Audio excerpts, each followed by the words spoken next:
फिर हमारे पास आ जाते हैं कोकरेंट वेक्टर, वो वेक्टर ठीक है जो कि एक पॉइंट जिनका ओरिजिन पॉइंट सेम हो। ये 3 वेक्टर हैं, इनका ओरिजिन पॉइंट सेम है। ज़ीरो वेक्टर जिसकी डायरेक्शन तो आर्बिट्रेरी होती है, यानी कोई भी डायरेक्शन होती है उसकी, लेकिन उसकी मैग्नीट्यूड 0 होती है।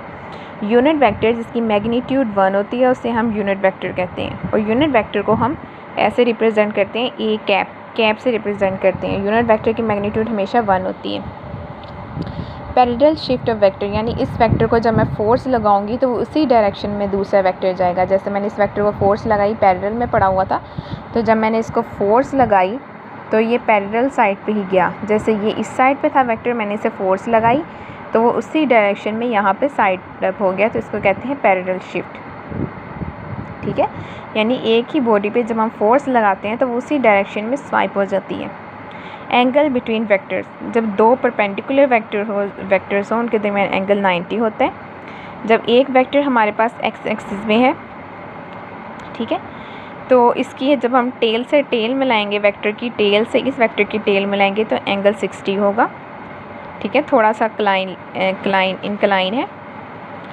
ठीक है, ये हमारे पास वेक्टर है, एंगल 30 होगा। 60 का हाफ एंगल 30 होता है। ठीक है, ये हमारे पास जैसे एक हमारे पास क्वेश्चन आ जाता है कि ये हमारे पास वेक्टर्स दिए हुए आपको ए बी सी, इनके हमने एंगल फाइंड करने इन दोनों के।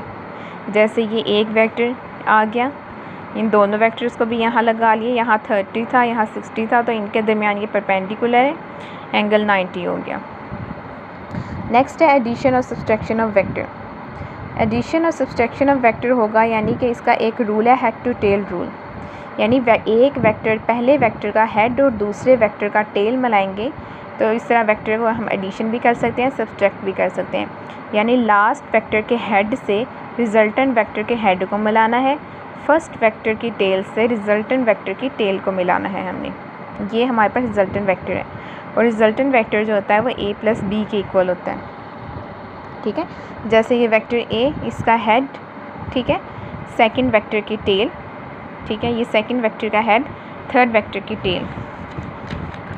ठीक है, यानी रिजल्टेंट वेक्टर ये हमारे पास क्या होता है, फर्स्ट वेक्टर की टेल और लास्ट वेक्टर का हेड, हमारे पास ये रिजल्टेंट वेक्टर होता है। रिजल्टेंट वेक्टर का फार्मूला होता है r = √a² + b²।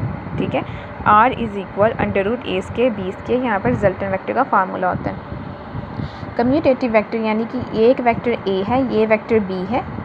ठीक है, इसी तरह हमारे पास नेक्स्ट देखें, यहाँ पे जैसे इसी डायरेक्शन में वेक्टर b है, इसी डायरेक्शन में